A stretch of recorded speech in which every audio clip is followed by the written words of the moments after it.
Xotirjam bo'laylik. Bu dunyodan hech kim tirik chiqib ketmaydi. Xuddiki ketmaydiganday mana shu dunyoga, o'tkinchi dunyoga joylashib olamiz. Vaholanki vaqti kelib tillayu brilliantlarimiz ham qolib ketadi, mashinalarimiz metallomga aylanadi. Ana shu orzu qilgan mebellarimiz vaqti kelib o'tin bo'ladi. Kerak bo'lsa, halovatimizdan kechib qurgan uylarimizda vaqti soati kelib kelinimiz, kuyovlarimiz va ularning qarindoshlari yashashadi.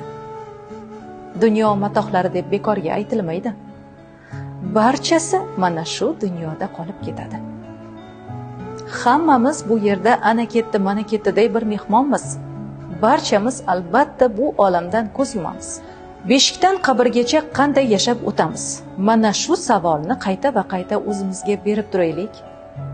Dunyoda bir marta yashaymiz. Yashab olishimiz kerak deydiganlarga aytmoqchimanki, xotirjam yashang. Maqsadingiz halovat bo'lsin. Maqsadingiz yaxshiliklar bo'lsin.